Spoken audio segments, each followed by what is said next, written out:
We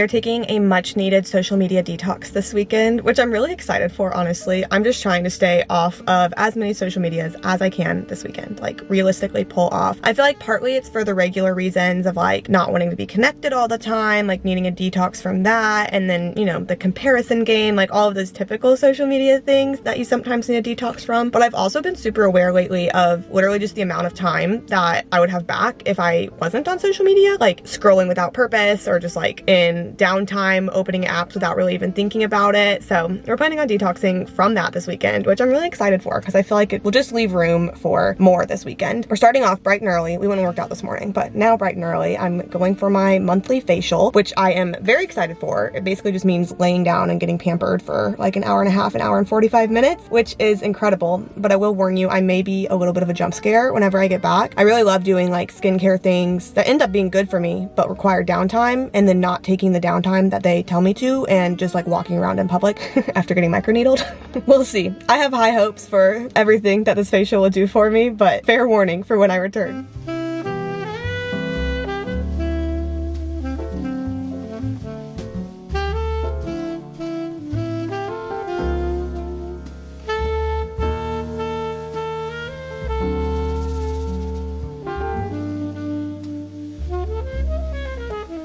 Little jump scare, but not as bad of a jump scare as I feel I sometimes am.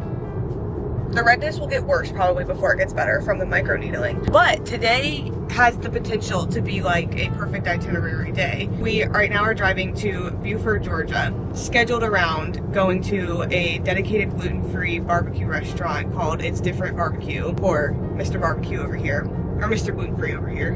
And then I also found a coffee shop because I figure if we're driving like an hour to a suburb, then should find like somewhere fun for me as well. The barbecue would be great, but also somewhere additionally fun. And then it ended up being that I'm selling my DJI Osmo Pocket 3. And so I listed on Facebook Marketplace, kind of worried because Facebook Marketplace sometimes it's just like a whole waste of your time. But it ended up being perfect because the guy that was interested lives like 20 minutes from the suburb that we're driving to right now. So what's lovely is that we're not even changing our plan. Like, he'll just meet us in the parking lot of the barbecue restaurant, and assuming everything goes well, I'll make $700 today, get great barbecue, and get a great drink from this coffee shop that I've chosen. So like I said, this has the potential to be like the perfect itinerary. Some flaws in our plan so far is that we did leave and have to turn around because I forgot the camera that I'm selling.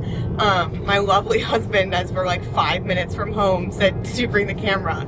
And no, I had not brought the camera, but now I have it with me.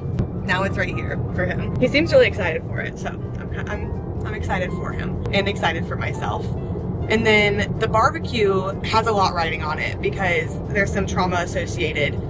Called a couple weeks ago, I tried to be like great and have a great idea, and we went to Fox Brothers Barbecue because it was rated well on this like website that tells you where it's good for people who are gluten-free. It was rated well.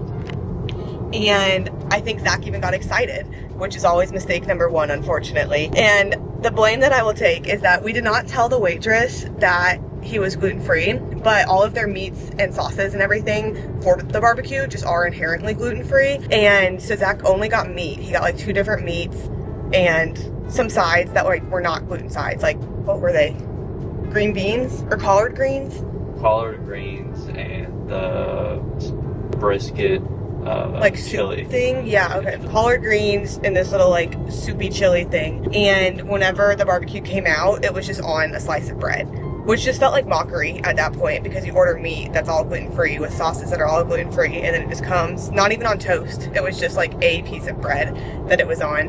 And then so he started eating his sides to like get something good out of the trip, and at the bottom of his collard greens were just randomly 2 fries just sitting there, which were not gluten-free. Quite a disappointing situation for him. I ended up eating everything and it was great, but I hated it for him.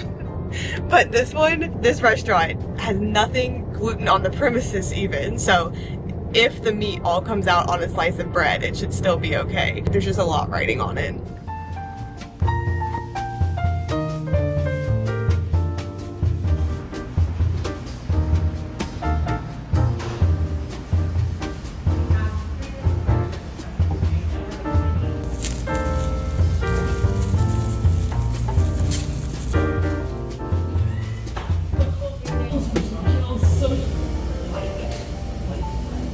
Facebook Marketplace was a success, and also barbecue was a success. Agree? Agreed. So we're doing pretty well so far. I feel like the coffee's not as up in the air, like it's just gonna be great, but it's Chin Chin Coffee in Buford, like off of Main Street. I don't think I've ever been to Buford, Georgia. I've heard of it, but I've never actually been. And they have... We've driven right by it several times. We've like driven through because it's kind of near Gainesville, around there. In .9, you turn left on Garnet Street. Their seasonal menu sounds wonderful. I think I know what I'd like, but we'll see. They have a back in London, which is Earl Grey tea, gold honey, and lavender with milk. They have Pumpkin Moon, which is a white mocha with pumpkin spice and espresso. Pistachio Bloom, which is a latte infused with nutty pistachio with honey. They have an apple latte with mocha and topped with a chocolate drizzle. So like their seasonal menu is incredible. Maple Sugar Bliss, which is a latte with maple brown sugar syrup. A butter pecan chai that you can also make dirty. Strawberry cheesecake latte, cranberry fizz, and then this is what I think I'm gonna get is a cran apple matcha, which is a smooth matcha blended with milk, bright cranberry, and crisp apple, which sounds absolutely lovely to me. Have you decided what you're gonna get? Nope. Gonna wing it? Game time decision. Game time decision. Might just be a plain latte with skim milk. Maybe.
I had my hopes on having like an entirely screen-free weekend. I thought that might be the detox I needed, but I was not able to pull that off for this weekend because yesterday whenever we got home, I did have to finish editing the video that's posting today for YouTube and doing the thumbnail and all of that. So I did that and then just kind of like lounged on the couch. I did listen to my audiobook more than just like grab from my phone and scroll, but I still was playing my little games on my phone and I didn't really think about it until later of like, that's not quite a detox, I feel like, to like play my little games, and I feel like those are definitely time wasters as well. It really is just like while I listen to an audiobook, I like having something to do with my hands, but those could have been different things in our detox weekend. Something that I've noticed is how often in just like a small lull of a moment, I'll reach for my phone, and it kept happening like yesterday, either in the car or like while we were waiting for food or things like that. And whenever I'd reach for my phone, I'd remember that, oh, I'm not on social media this weekend. And so I kept checking my email just so much, kept checking it. I think what I'm gonna try to do today though is like not play my little games either, to kind of switch things up. I'm starting out the day and I feel like this is probably good and in the spirit of the reset, but I'm gonna read. I'm reading My Friends by Fredrik Backman, which has been so good so far. I loved the Beartown trilogy. I love Fredrik Backman's writing, and this one's definitely like different than Beartown, but the writing is still so good. It's still up there. So I'm kind of just like starting off slow. Oh, the other thing was that yesterday my sizing guide got here for the Ultra Human ring, so I'm like wearing a sizer for probably just today. I feel pretty confident that this is a good size, and I'm gonna place that order for that to come in a couple weeks, which I'm quite excited about. But that's what we got going on this morning. It's like 5:45 right now. I just woke up at the end of a sleep cycle and felt good, so I'm gonna sit and read for a little bit, make some coffee in a little bit, delete the little games off my phone. It'll be great.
I just finished My Friends by Fredrik Backman, and oh my gosh, I was like barely holding it together. By the end, Fredrik Backman's writing is so incredible. Like it is just the best thing to me. Like I loved Beartown so much. That's one of my absolute favorite books. Us Against You, the second one in that trilogy, I cannot. The Winners was like a little long-winded for me, but I mean it still was beautiful writing, and he paints characters well. My Friends, I have been nervous to read because my expectations are really high, and also there's no just like casually reading a Fredrik Backman. I feel like you're gonna be in it, or at least I know, like once I'm starting to read, like I'm going in deep to that story and those characters and everything. And this one was told in such a unique way. Like you're following characters from now and in the past, but like you're learning the past through people telling the stories, but it's not just like as simple as like, oh, someone's like, oh, back in the day, this is what happened. Like it's all from different characters, and it's not told chronologically, but like everything makes sense, and it feels like how memories feel. And I think my worries for so much of it is because I do not trust Fredrik Backman. Like I know in his books he will not shy away from like not making things happy. Like he will make things hurt, which just makes me like scared through all of the books.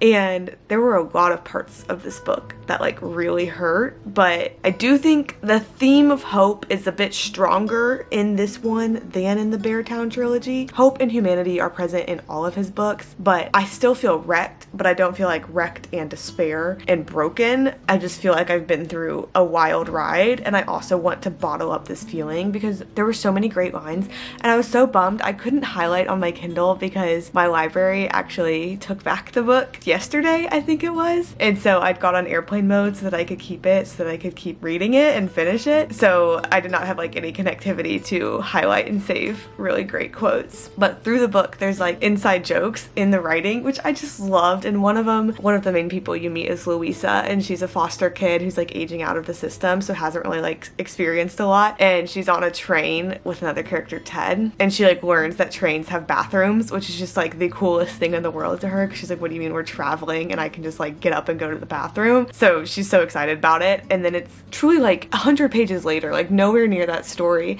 something else is happening, and Fredrik Backman uses the simile. He's like, she was so excited, as if she had just found out trains had bathrooms. And like it wasn't at all related, it was just like part of the writing. It wasn't even dialogue in the narrative, but it's just things like that in the writing where you're like, oh, I get it because I've been reading this book. I don't know, maybe that was a silly example, but it's just things like that where I'm like, oh, like what a good book. That being said, it's just like put me more in a reading mood. I think my time wasters usually in weekends are, the things like the scrolling and all of that. And while I do really want to spend time today looking at actual things that I'd like to buy for our new apartment once we get there, I don't know how much I want to buy before we see the space, like how much I should just trust that things will fit right depending on the piece versus like be there and then figure out what to buy. But I really want our new place to be like every corner I'm proud of and like, be pleasing to look at, and in a different way than all the places I've lived up to this point are. Like I really want to pour all of myself into it. So I'd like to do a lot of good planning so I feel prepared whenever we move. So I'd like to spend some time on Pinterest today. All that to say, I'd like to spend some time on Pinterest today. But since I'm such in the reading mood, I think I'm gonna start a new book and try to get like 30 to 50 pages into it, and then I'll spend some time on Pinterest.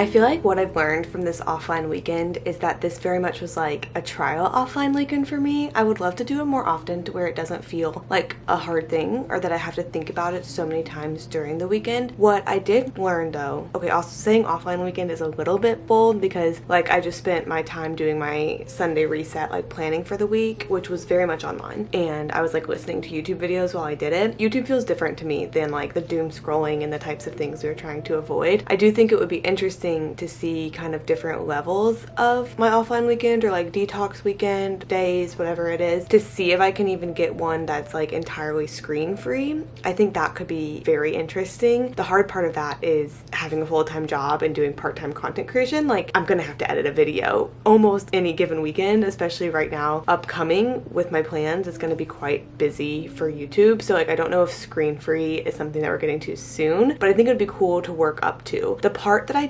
didn't realize, and this makes me like embarrassed to say, it makes me feel like a child, it was harder for me today to delete my little games and not play my little games during the day than it was to like not scroll. I like wasn't really feeling the need to scroll because I was reading, I was doing other things where I was like feeling that entertainment, but for some reason I kept just wanting to like listen to an audiobook and play my little game. And I do think that's something that I'm really just quitting cold turkey, because I truly deleted the apps off of my phone. I just don't want my brain to have to be occupied in that way. There's obviously nothing wrong with like a cute little game now and again, but I do think if I were to look at my screen time, I would be shocked at how much of it is actually like maybe not even social media and really is just like my little pencil game or my little like fruit merge game that I've just really loved. So Sunday I did delete those this morning, and I do think it helped. Like, it made me just feel like this weekend, between the not scrolling on social media and then the not picking up my phone as often to play my little games, I do feel like it just made this weekend feel more restful and kind of like its own little just like bubble of my life, instead of my life being so interconnected and thinking about other people's lives so much. And I don't think social media is awful all around. Like, I love seeing what people are up to, but I think it's nice to have space and time sometimes where I'm not, and it was nice. It was not perfect this weekend.